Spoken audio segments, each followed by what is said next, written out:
नमस्कार मित्रांनो, आज या मालिकेमध्ये आपण पाहणार आहोत की विक्रम आणि रुद्रप्रताप दोघ जण भेटणार असतात. भेटण्यासाठी एका जागेवरती आलेले असतात. रुद्र वाटच बघत असतो. तेवढ्यात काय विक्रम लांबून म्हणतो रुद्र.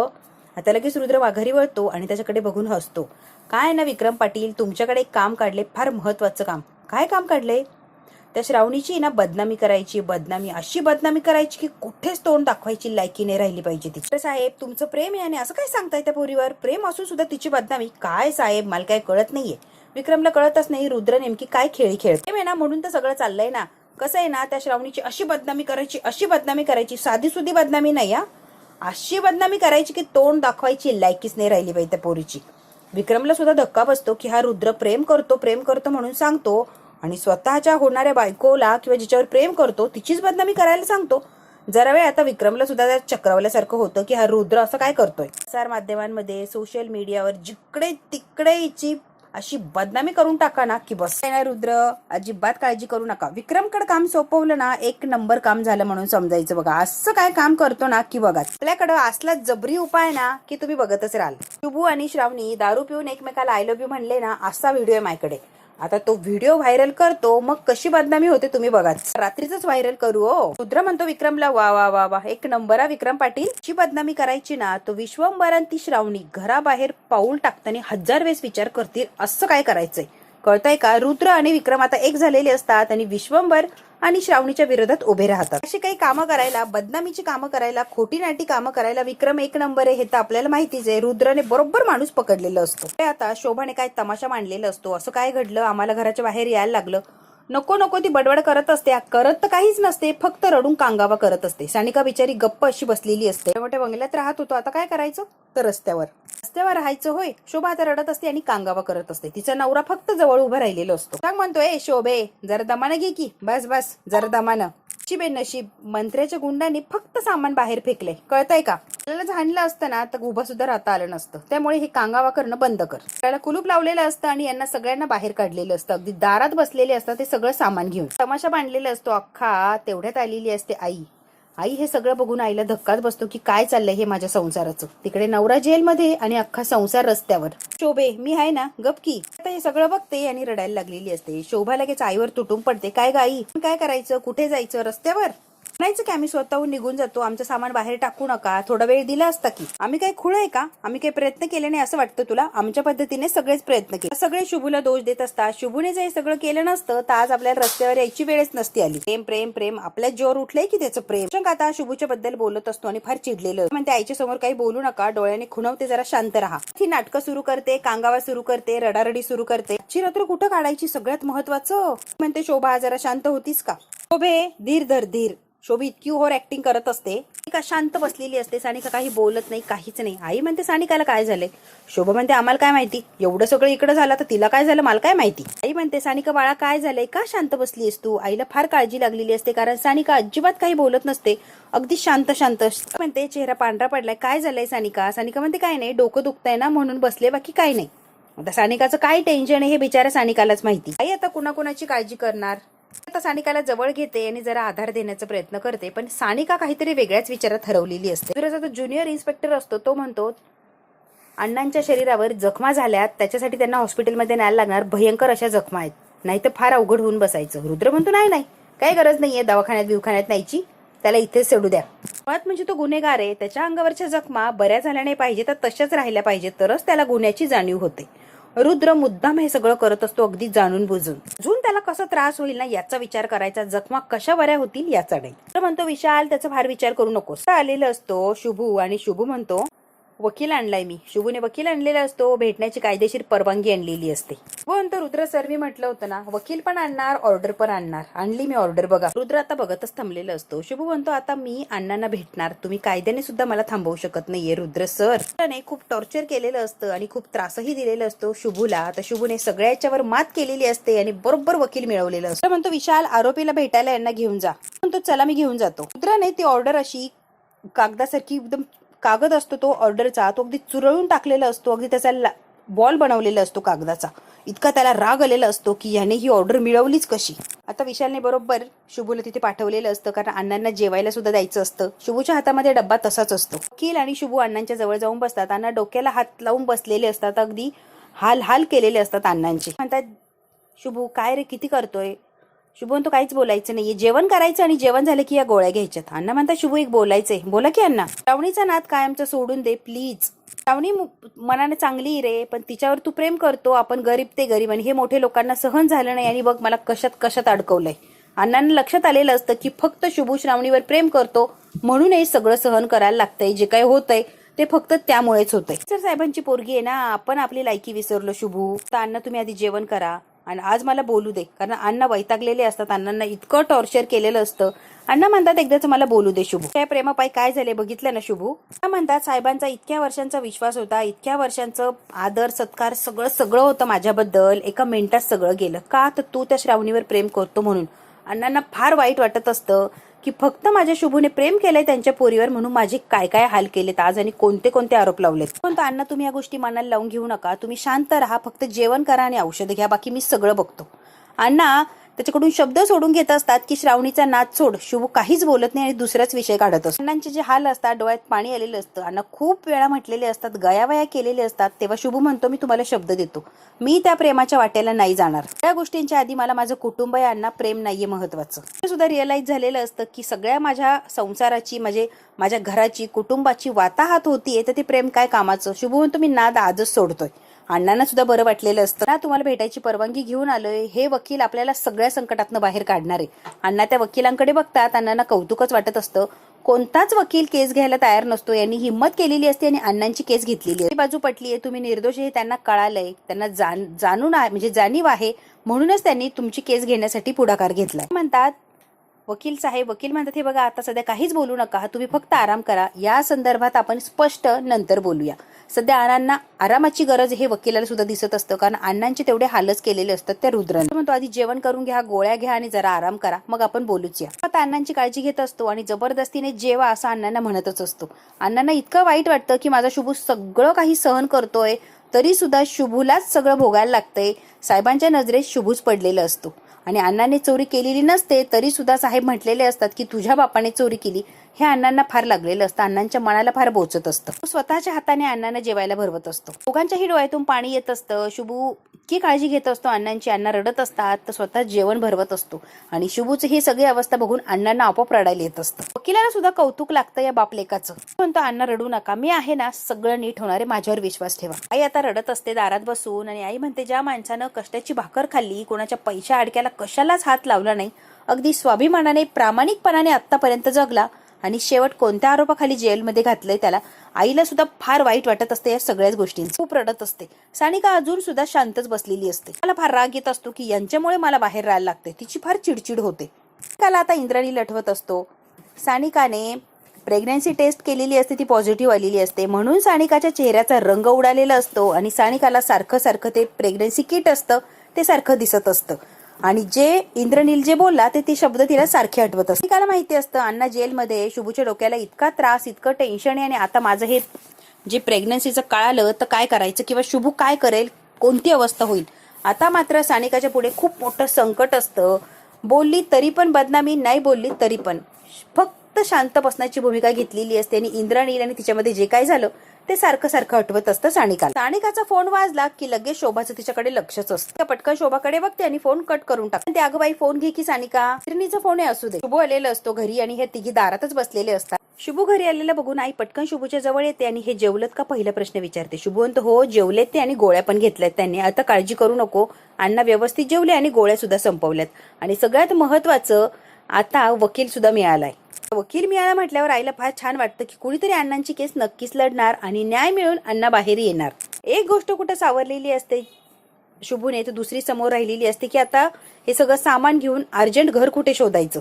शोभा अण्णांच्या बाबतीत काहीच विचारत नाही. शुभूला म्हणते घरबीर सापडलं का कुठं. शुभू म्हणतो घराची सोय नाही झाली पण तरी पण माझ्या पद्धतीने तायडे मी प्रयत्न करतोय, तू काळजी करू नकोस. तर शोभाला कोणाचंच देणं घेणं नाहीये, तिला फक्त घर मिळायला हवं म्हणजे आराम करता येईल. त्यावर झोपायचं का भिकाऱ्यासारखं. म्हणते शोभे थोबड गप कर, पोरगं भिंगरी लागल्यागत पायाला गर गर गर फिरून सगळी कामं करतय आणि थोबाडभर करून त्यालाच बोलतेय तू. शोभे थोबाड बंद करा. तर बोललेली असते शोभीला आणि तिचा आवाजच बंद करते. ते नाही कुठं घर मिळालं तर आजची रात्र टेम्पोत काढायची, उद्याचं उद्या बघू. शोभा लगेच म्हणते बाई भारी दिवस दाखवले रे शुभू, नवऱ्याकडे जायचं. शोभा आम्हाला शहाणपणा शिकवायचं नाही. आई आता रागवते, तमाशा घालत असते, बाकी काहीच करत नसते. सानिका, शुभू, आई सगळेच आता सामान उचलत असतात आणि सगळं सामान टेम्पोत भरत असतात. शोभी फक्त कांगावा करत असते. म्हणते मी इथे झोपणार नाही. आई म्हणते नवऱ्याकडे निघायचं. कुटुंबाचे इतके हाल होत असतात. श्रावणी आता विचार करत असते, तिला सुद्धा टेन्शन असतं. ती घरात जरी असली तरी सगळा तिचा शुभूमध्ये जीव अडकलेला असतो. जी म्हणलेली असते की आमच्या घरातलं सामान रस्त्यावर फेकलं, याचा ती सारखा विचार करत असते की आता ही लोक इतक्या रात्री कुठे जातील. शुभू आता कुणाला तरी फोन लावत असतो. घराचं काही असेल तर सांगा, एखादी रूम असली तरी चालेल पण काहीतरी करा प्लीज. शुभू आता फोनची वाट बघत असतो, कुठे घर वगैरे मिळतं का. श्रावणीने फोन लावलेला असतो. शुभू याची काही सोय झाली का रे शुभू. नाही झाली ग अजून, प्रयत्न चालू आहे ग, होईल कुठेतरी. ची रात्र टेम्पो मध्ये काढू, उद्याचं उद्या बघू. म्हणतो तुला एक सांगू का श्रावणी, आपल्यात काहीच उरलेलं नाहीये. तुझ्याबरोबर मी यासाठी बोलतोय की फक्त अण्णांना या प्रकरणात कुणी अडकवलं, कसं अडकवलं यासाठी तुम्हाला मदत करतेय. तुझी मदत व्हावी तोपर्यंतच मी बोलतोय. अण्णांची केस एकदा सॉल्व्ह झाली की मी तुझ्याशी बोलणार नाही, आपला काही एक संबंध राहणार नाही. शुभूने अगदी स्पष्ट सांगून टाकलेलं असतं. श्रावणी सांगताना त्याच्या डोळ्यात पाणी आलेलं असतं, तरी सुद्धा हिंमत करून त्याने सांगितलेलं असतं, कारण प्रेमासाठी त्याच्या घराची काय वाताहात झाली त्याने बघितलेलं असतं. आई, सानिका आणि शोभा टेम्पोतच झोपलेले असतात. दोन दारुडे आलेले असतात. बघतात तर काही शोभा झोपलेली आहे. तो दारुडा अगदी शोभाच्या जवळ गेलेला असतो. दोघही गुंड, दारुडे, सानिका, आई शोभाला म्हणतात ए उठा उठा, झोपायचं नाही. ह्या डचकून अगदी उठलेले असते, घाबरलेले असतात तिघी. त्यांच्या अंगावर हा धावून जातो. तुम्ही तिघी काय करताय रे टेम्पोमध्ये. शोभा म्हणते आमच्या सोबत माणसं येतात, इथून लगेच निघायचं. तो म्हणताय खोटं बोलायचं नाही, एक पण गडी माणूस नाहीये, खोटं बोलताय हो दादा. आहे की आता ह्या घाबरलेले असतात पण ते दारुडे काय ऐकायला तयार नसतात. ती म्हणते एक जरी पाऊल पुढे टाकलं तर पोलिसांना बोलवे ना, याद राखायचं. ते म्हणतात पोलीस. आई पोलिसाला बोलवणार. सानिका आणि शोभाचा हात धरून त्या दारुड्यांनी खाली उतरवलेलं असतं. आई आता त्या दोघांनाही म्हणत असते की ओढू नका. प्रतिकार करत असतात पण ते दारुडे कोणाचं काय ऐकायला तयार नसतं. शुभू आलेला असतो आणि शुभू पटकन त्यांना त्यांच्या दावडीतून सोडवतो. आणि आता गुंड म्हणतात ए चल चल. आता शुभूला त्यांनी अगदी हलक्यात घेतलेलं असतं, कारण ते दारूच प्यायलेले असतात. मात्र एक एक असा तुडवायला लागलेला असतो शुभू, आणि त्यांची लायकी त्यांना दाखवून दिलेली असते. चांगलेच तुडवलेले असतात शुभूने दोन्हीही दारुडे. मात्र असं मारलेलं असतं की बस. सानिका आणि शुभू मध्ये अजून मार त्यांना. हात धरला, सानिकाचा हात धरला, मार चांगला तुडव. आणि शुभूने खरंच तुडवलेलं असतो की परत कुणाचा हात धरायची हिंमत करणार नाही ही दारुडी. शोभा ते गुंड निघून गेल्यावर म्हणते लाज नाही वाटत का रे शुभू, रात्रीच्या वेळेला आम्हाला तिघींना एकटं सोडलं आणि कुठं गेला होता भटकायला. रस्त्यात तिला सोडून कुठे गेला रे. भाऊ आहे ना, जबाबदारी ना तुझी आमचं रक्षण करणं. कुठे गेला होता तू. ही शोभा कशाचा विचार करत नाही आणि सारखी बडबड करत सुटलेली असते. शोधतोय मी, दुसरं कुठे नव्हतं गेलो मी तायडे, घर शोधायला गेलो होतो. नाही घर मी आलं तर उद्या परत रस्त्यावर यायला लागणार. शुभू तो काहीच होणार नाही, अजिबात काळजी करू नको. तर रात्रभर जागणारे, इथंच उभा राहणारे, तुम्ही झोपा निवांत. आता मी कुठे जाणार नाहीये, इथंच उभारणारे सकाळपर्यंत. केसाला पण धक्का लागू देत नाही, तुम्ही निवांत झोपा. आता तिघींना सुद्धा झोपायला लावतो. मी इथंच उभारणारे, मी नाही झोपणारे. अगदी टेम्पोच्या कडेने पहारा देत रात्रभर जागा राहण्याचा प्रयत्न करतो. आता टेम्पोची तिथे खाली बसलेला असतो आणि या तिघींना वर बसवलेलं असतं. श्रावणी सुद्धा झोपलेली नसते, कारण शुभूला घर मिळालं नाही म्हणजे तो झोपणार नाही हे श्रावणीला माहिती असतं. त्यांच्या टेन्शनने श्रावणी सुद्धा रात्रभर जागीच असते. त्या लगेच श्रावणीला आठवायला गेलं असतं. ती चिडलेली असते तेव्हा शुभूला म्हटलेली असते की माझ्यासाठी एवढं का करतो रे. तो म्हटलेला असतो की कारण माझं तुझ्यावर प्रेम आहे. तुला कळत कसं नाही, माझं सुद्धा तुझ्यावर तेवढंच प्रेम आहे शुभू. आता हे बोललेलं सारखं श्रावणीला आठवत असतं आणि शुभूचा चेहरा तिच्या समोर येत असतो. शुभूने सांगितलेलं असतं की मी फक्त अण्णा निर्दोष सुटेपर्यंत तुझ्याशी बोलणार, नंतर नाही बोलणार आहे. त्यामुळे ती घाबरलेली असते. खरंच शुभू मला सोडून देणार. सुद्धा श्रावणीची आठवण येत असते. सारखी श्रावणी शुभूच्या डोळ्यापुढे येत असते. श्रावणीला कायम शुभूचा आधार वाटायचा, एक मित्र. इतकं प्रेम होतं दोघांचं, मैत्री सुद्धा छान होती. आता सगळं संपणार असतं, त्यामुळे दोघांनाही फार वाईट वाटत असते. अख्खी रात्र जागून काढलेली असते. बहिणींची आणि आईची रक्षण करण्यासाठी त्याने रात्रभर तिथेच बसलेला असतो. डोळे त्याने मिनिटभर सुद्धा मिटवलेले नसतात. ती सकाळ झाल्यावर आईला जाग आलेली असते. इकडे तिकडे शुभूल बघायला लागते तर शुभू तिच्याजवळ तिथे खाली बसलेला असतो. आईला इतकं वाईट वाटतं. आई म्हणते शुभू बाळा, आई उठलीस तू, तर झोपला नाहीस होय. बघ कसं झालंय, डोळा लागणार नाही, रात्रभर बसून होतास ना. थकलोय आई मी, पण एकदा हक्काचं घर मिळालं की रिलॅक्स होईल ग. घर मिळेपर्यंत आता असंच सहन करायला लागणार. सकाळी शुभूला फोन आलेला असतो. आई घाबरते. एवढ्या सकाळी कुणाचा फोन आला रे शुभू. एक माणसाने फोन लावलेला असतो, रूम हवी आहे ना राहायला अर्जंट. शुभू म्हणतो होय की. हवी की नको तेवढं सांगा. शुभू म्हणतो होय होय हवी. छोटी आहे, अडचण होणार पण ऍडजस्ट करायला लागणार. ऍडजस्ट करू आम्ही, फक्त आम्हाला रूम मिळणं गरजेचं आहे. कमी आहे, बजेटमध्ये बसेल आणि डिपॉझिट सुद्धा द्यायला लागणार नाही. शुभू म्हणतो अरे वा तेच पाठवा, मी लगेच येतो. शुभूने फोन बंद केलेला असतो. आई घर मिळालंय, भाडं पण कमी आणि डिपॉझिट पण नाही म्हणाला. अरे वा खरंच देवच पावला रे. म्हणते देव आपली परीक्षा घेतो बी आणि सगळं आपल्याला देतो बी. आईला फार छान वाटलेलं असतं की छोटं का होईना आपल्याला घर मिळतंय. अंबाबाई पावलीस ग पावलीस. आईला इतका आनंद झालेला असतो. रस्त्यावर झोपण्यापेक्षा हक्काचं घर मिळतंय ना यातच आईला आनंद मिळालेला असतो. इकडे आता श्रावणी लवकर आवरून तयार झालेली असते आणि ती सारखा विचार करत असते की पिहू दिसलेली नाहीये. घरात जे घडलंय त्याबद्दल तिला काही माहित नसतं, पण घरात जे घडलं ते मला कोण सांगणार यासाठी ती कुणाला तरी शोधत असते की मला कुणाकडून माहिती मिळेल. पिहू कुठे काय माहिती का ग तुला. आता बरोबर श्रावणी वर्षाकडे आलेली असते पिहूची माहिती मिळवायला, कारण वर्ष कायमच किचन मध्ये असते आणि कोण आलं कोण गेलं तिचं लक्ष असतं. पिहू शाळेतून 2 दिवसासाठी पिकनिकला गेलीये, ती आता 2 दिवस येणार नाही. श्रावणीच्या लक्षात येतं अचानक कोणती पिकनिक. बरं थँक्यू. आता श्रावणीला एवढं कळालं की शाळेची ट्रिप गेलीये. ती म्हणते पिहू बद्दल जर माहिती मिळवायची असेल तर शाळेत कॉन्टॅक्ट करायला लागणार. श्रावणी आता शाळेत कॉन्टॅक्ट करणार असते आणि पिहू बद्दल खरंच ट्रिप वगैरे गेली का ती माहिती मिळवणार असते. आणि म्हणते सिक्युरिटीच्या घनश्याम काकांनी शुभूच्या बाबांना पकडून आणलं होतं. आधी त्या घनश्याम काकांना पकडते, जिकडून कुठे माहिती मिळेल तिकडून माहिती मिळवण्याचा प्रयत्न करत असतेस. आता तिला पिहूला सुद्धा शोधायचं असतं आणि शुभूच्या बाबांनी चोरी केली की नाही हे सुद्धा सिद्ध करायचं. श्यामनी सुद्धा अचानक 2 दिवसाची सुट्टी टाकलेली असते. आता सगळंच विचित्र, संशय यावं अशाच घटना घडत असते. प्रॉब्लेम आहे का. श्रावणी म्हणते नाही नाही प्रॉब्लेम वगैरे काही नाही, आपले असंच. श्यामचा नंबर मिळवलेला असतो आता श्रावणीने, पर त्याला शोधत शोधत आलेली असते श्रावणी. तो कुठे दिसतो कुठे भेटतो बरोबर तिथे येते. श्यामकडे आलेली असते श्रावणी. त्याची बायको म्हणते की ते काल रात्रीपासून घरीच आलेले नाहीये. आता श्रावणीला जरा डाऊट येतो की असं कसं, नवऱ्याने काही गडबड केली का. श्रावणी म्हणते नाही नाही हो. आता एक खोली मिळालेली असते, तिथे सामान वगैरे घेऊन येतो. ती शोभा नाटकं करते, एवढ्याशा खोलीत मी राहणार नाही, माणसं किती, खोली केवढी आणि किती धूळ आहे इथे, बापरे आपण तर काय राहत नसतो. शोभी आता नाटकं करते. आता शोभीला परत बोलते, शोभी अक्कल नाही का, जरा लाज बी नाही का ग तुला. एवढ्या कमी वेळेत पैशाची चणचण असताना सुद्धा आपल्यासाठी निवारा शोधलाय ना, गपचूप ऍडजस्ट करायचं सोडून नाटकं कसले करतेस ग. शुभूचा फोन वाजत असतो, तो काय उचलत नाही. आई म्हणते शुभू कोणाचा फोन आहे सांग की. शुभू बाहेर गेलेला असतो फोनवर बोल. आता साहेब नाश्त्यासाठी आलेले असतात. अपर्णा सगळी नाश्त्याची तयारी वगैरे करते. साहेब आता नाश्ता करायला बसणार असतो. एक फोन आलेला असतो. साहेबांना फोन आल्यावर जरा धक्काच बसतो. साहेबांना म्हणतात हे मी काय ऐकतोय, हे कसं शक्य आहे. फोन ठेवलेला असतो की लगेच दुसरा फोन वाजलेला असतो. अपर्णा म्हणते बाई साहेब काय झालंय, एवढे का हादरले तुम्ही, काही विचारू नको. अपर्णा नालायक शुभू आणि श्रावणीने समाजामध्ये माझी पार इज्जतच ठेवली नाहीये, अगदी त्यांनी सगळ्या याचं वाटोळ करून टाकले. भैयासाहेब काय झालंय सांगा की चिडायला. बदनामी करून सोडली या लोकांनी. तर झालेलं असतं पृथ्वी काका भैया भैया करत, पण मध्ये सुद्धा तेच छापून आलेलं आहे. तो व्हिडिओ व्हायरल झालेला असतो आणि ते फोटो विश्वंभर साहेबांची मुलगी त्यांच्याच नोकराबरोबर प्रेम सगळं सगळं काही घाणेरडत छापलेलं असतं आणि विश्वंभरची आता तळपायच्या मस्तकात जाते. फोनवाल्याने अगदी भंडावून सोडलेलं असतं. सगळीकडे पेपरमध्ये तेच आणि तेच दिसत असतं. अपर्णा बघते, अपर्णालाही धक्का बसतो. पेपर फेकून दिलेला असतो विश्वंभरने. पृथ्वी याच गोष्टीसाठी मला फोन येतोय आणि 1000 प्रश्न विचारले जात आहे. माझं तर डोकं आता बंद पडायला लागलं. अजून काय काय सहन करायला लागणार आहे बापरे. त्याची आणि माझी प्रतिमा मलिन होतीये, आता काय करू मी. पृथ्वी म्हणतो भैया हे कळत नाहीये, ही बातमी मीडियापर्यंत कोणी पोहोचवली असेल. कारस्थाने हे महत्वाचं नाहीये पृथ्वी, त्या नालायक शुभूमुळे मी अडचणीत सापडलोय हे महत्वाचं आहे. पण धोक्यात आलंय कळतंय का. पीटी आलेली असते आगीत तेल ओतायला. एकदम बरोबर बोलला साहेब, मंत्रीपद खरंच धोक्यात आलंय तर शुभूमुळे. व्हिडिओ घेऊन आलेली असते आणि सगळ्यांना तो व्हिडिओ दाखवत आलेली असते तमाशा करायला स्वीटी. साहेब म्हणतात स्वीटे हा कुणी नीचपणा केला, कुणी हे व्हायरल केलंय, दुसरं कोण करणार. शुभू तुमच्याबरोबर काम करायचा, मोठ्या मोठ्या मंत्र्यांबरोबर उडबाईस होती, त्यानेच केलंय सगळं हे. शुभू शिवाय कुणीच हा घाणेरडा प्रकार करू शकत नाहीये साहेब.